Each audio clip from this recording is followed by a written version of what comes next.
Welcome to the Sports Cycle Highlight Express. I'm your host, Donnie Dwyer. I've covered softball and I've covered golf, but I haven't covered tennis yet.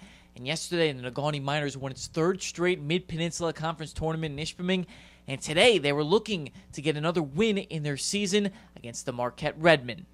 The Miners wore gold shirts today because they've been digging out many wins lately. We start with the first singles. Cody Tasova of the Miners in the near court taking on Marquette Redmen Josh Downs in the far court. And the volleys were very entertaining between these two, using forehands and backhands, back and forth, using skill, strength, and athleticism until Downs puts Cody back to the fence and he leaves it short. And Josh is happy with that result, but is still down after the first set.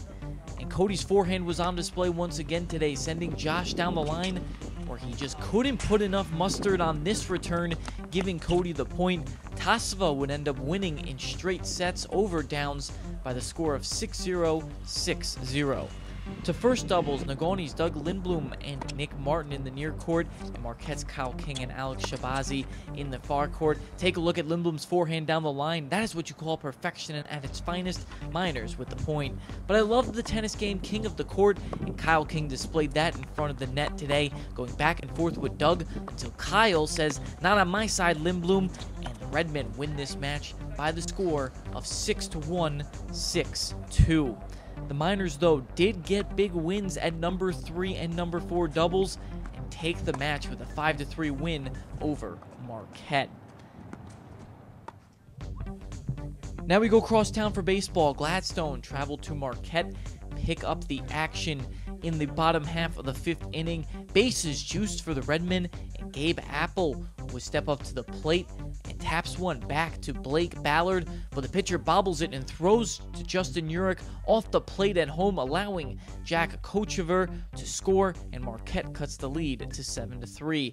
Next batter was Ben Lauderman, and he hits one to short, but look at this stop by Sam Pouliot, who makes the diving stop, then throws him out at first place, holding the Redmen to just that one run, and it was a 7-4 ball game.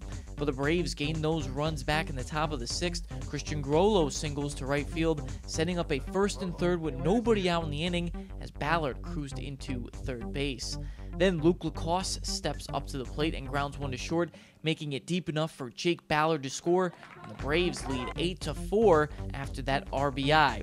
Then, a few batters later, Sam Pouliot steps up to the dish, hits a grounder to the hole, but look at this nice play by Jake Phillips, diving, then showing off the arm straight, throwing Sammy out at first. What range, but Christian Grollo scores, and it was 9-4.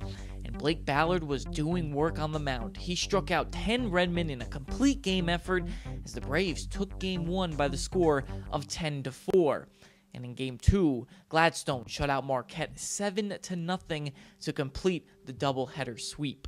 Other scores, we start in high school softball. Ishpeming and Gwynn played one game as the Hematites beat the Model Towners 24-5 in that one-game contest. Then a doubleheader in Eben as Marquette beat Superior Central 9-0 in Game 1 and then won the second one 13-4.